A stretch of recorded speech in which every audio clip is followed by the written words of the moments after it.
നമ്മൾ റീൽസ് ഒക്കെ കാണുന്ന സമയത്ത് ഈ ഫുഡ് ഉണ്ടാക്കുന്ന വീഡിയോ ഒക്കെ ചിലപ്പോൾ 2 മിനിറ്റിൽ അതിന്റെ പ്രിപ്പറേഷനും അത് കഴിക്കുന്നതൊക്കെ ആയിട്ട് കണ്ടു തീർക്കാൻ വേണ്ടി പറ്റും. പക്ഷെ അതേപോലെ നമുക്ക് എന്തെങ്കിലും കാര്യങ്ങൾ പഠിക്കാൻ വേണ്ടി പറ്റും.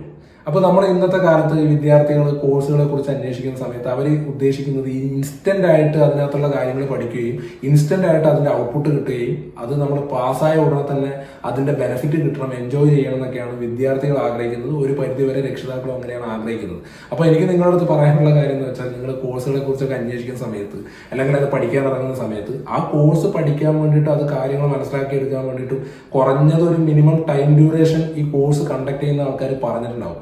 അത്രയും സമയമെങ്കിലും നമ്മൾ അതിനകത്ത് കഷ്ടപ്പെട്ട് നല്ല രീതിയിൽ ഇൻവോൾവ് ചെയ്ത് നല്ല ഫോക്കസോട് കൂടി പഠിച്ച് അതിന്റെ കാര്യങ്ങളൊക്കെ മനസ്സിലാക്കി എടുത്താൽ മാത്രമേ ആ കോഴ്സ് പഠിച്ചത് കൊണ്ട് നമുക്ക് എന്തുണ്ടാവുള്ളൂ, ഗുണം ഉണ്ടാവുള്ളൂ. അല്ലാതെ റീൽസ് ഒക്കെ കാണുന്നത് പോലെ ഒരു കോഴ്സ് പഠിച്ച് കംപ്ലീറ്റ് ചെയ്യാനൊന്നും എന്ത് ചെയ്യില്ല, പറ്റില്ല.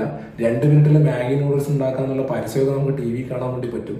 പക്ഷെ അത് പ്രാക്ടിക്കലി ചെയ്തു തുടങ്ങിയാൽ നമുക്കറിയാം ഇന്ന കാര്യങ്ങളൊക്കെ ചെയ്യുമ്പോൾ അതിൽ കൂടുതൽ ടൈം എടുത്തേക്കാം. അപ്പൊ അതേപോലെ തന്നെ പഠനം, ലേണിംഗ്, അത് ഉപയോഗിക്കുന്നതുമായിട്ട് ബന്ധപ്പെട്ട് കുട്ടികളെ നമ്മൾ പ്രിപ്പയർ ചെയ്യുമ്പോൾ അവർക്ക് കൃത്യമായിട്ട് പറഞ്ഞ് മനസ്സിലാക്കി കൊടുക്കുക. ഏത് കാര്യം ചെയ്ത് പഠിച്ച് മുന്നോട്ട് പോകുന്നതിനും അതിൻ്റെതായ സമയം എടുക്കും, അതിൻ്റെതായ എഫേർട്ട് ഉണ്ടാവും. അല്ലാതെ എളുപ്പത്തിന്റെ പുറകെയും വേഗത്തിന്റെ പുറകെയും നിങ്ങൾ പോയി കഴിഞ്ഞാൽ ചിലപ്പോൾ നിങ്ങൾ പോയി എത്തിപ്പെടുന്ന സ്ഥലം ട്രാപ്പിലായിരിക്കും.